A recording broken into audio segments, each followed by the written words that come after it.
부와 명예를 축적하느라고 하나님을 잊어버리고 삽니다.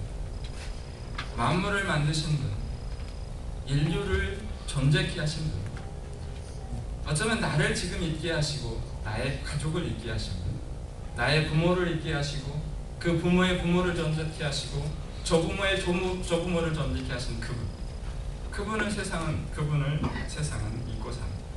세상의 가치와 논리, 세상이 추구하는 어떤 것들, 하나님과 상관없는 어떤 것들, 또 자신의 사리사욕을 채우면서 하나님을 무시하면서 살아갑니다.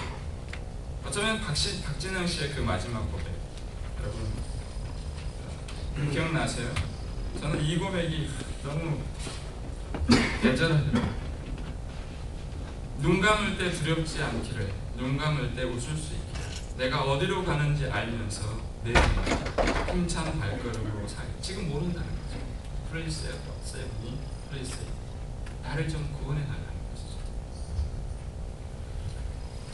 어디로 가는지 모른 채, 무엇을 위해 살아야 할지 의식도 못한 채, 때로는 잘못된 삶의 지향점을 향해 달려가면서도 앞뒤 안 보고 달려가고 있는데 결국 그 고린점은 돌이킬 수 없는 심판대로 가는 사는 삶.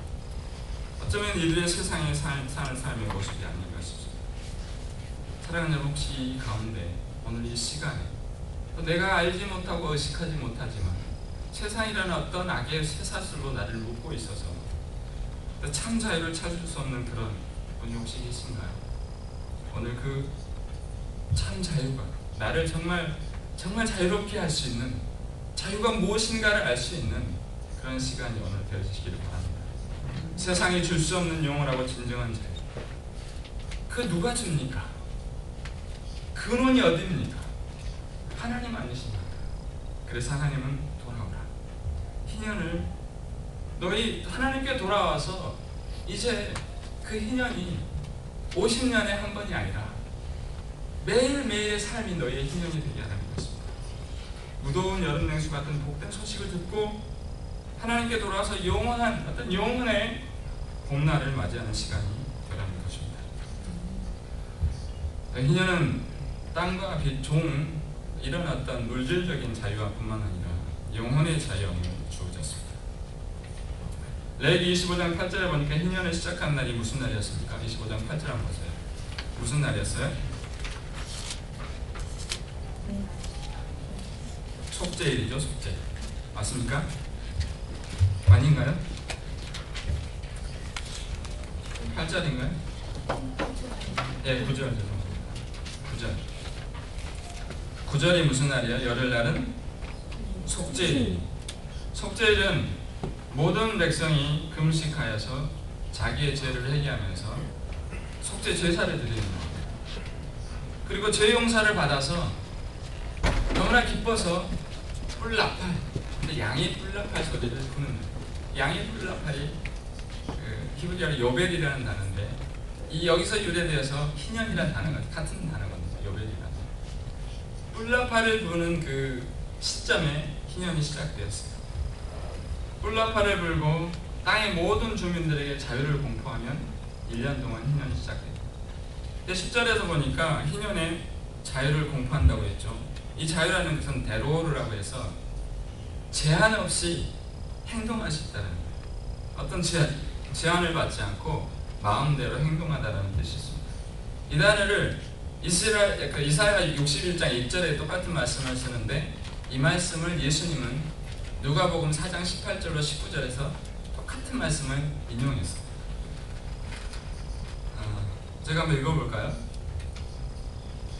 제가 읽겠습니다. 주의 성령이 내게 임하셨으니 이는 가난한 자에게 복음을 전하게 하시려고 내게 기름을 부으시고 나를 보내사 포로된 자에게 자유를, 눈먼 자에게 다시 보게 함을 전파합니다. 눌린 자를 자유롭게 하고 주의 은혜의 해를 전파하게 하려 하십니다. 예수님께서 광야의 시험을 마치시고 공생애를 시작할 때쯤에 이 말씀을 하셨습니다. 이것은 희년을 생각하면서 하신 말씀이었어요. 이 땅에서의 삶을 어떻게 살아야 할 것인가.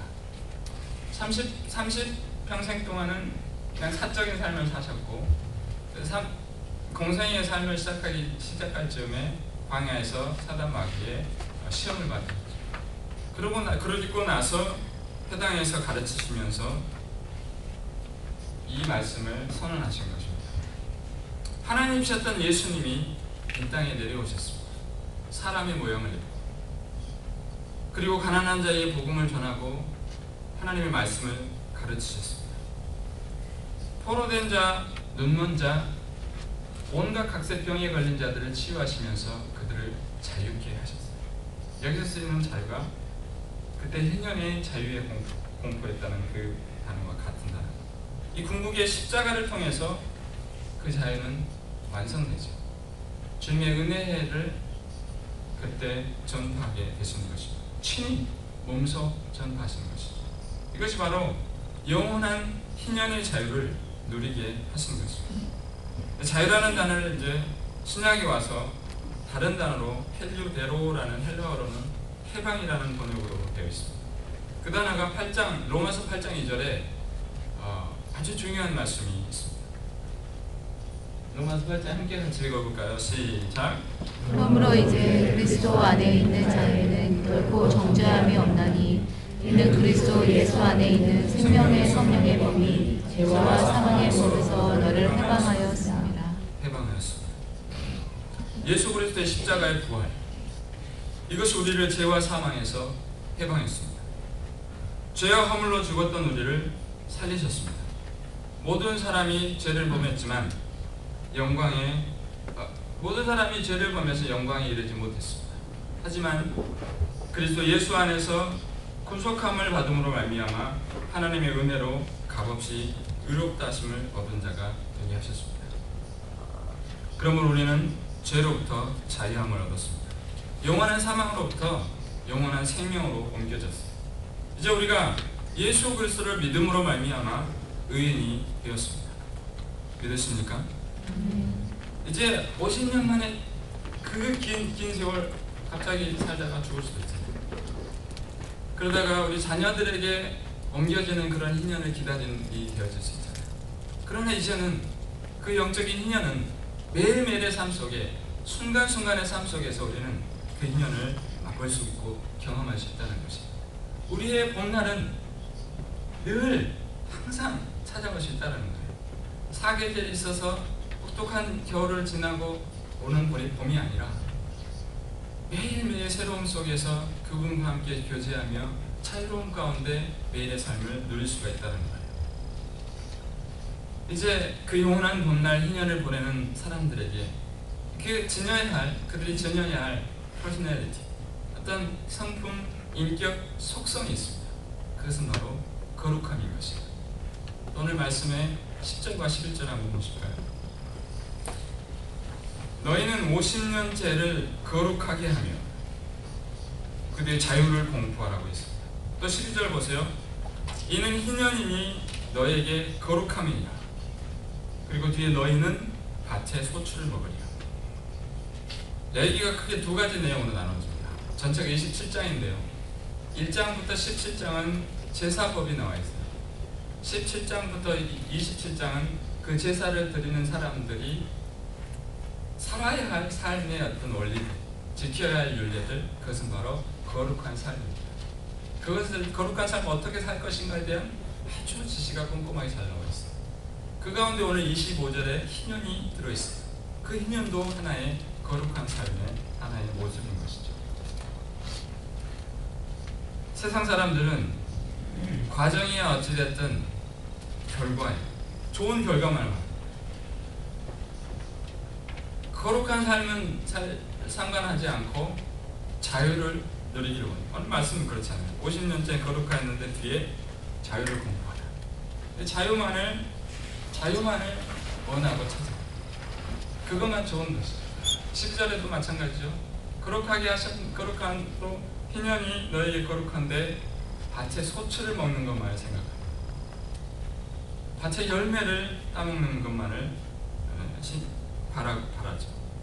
하지만 분명히 알 것은요, 진정한 참 자유는 거룩함과 함께 누릴 수 있다는 것입니다.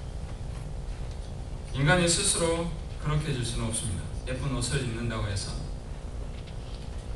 오늘 우리 집사님 감사합니다. 네,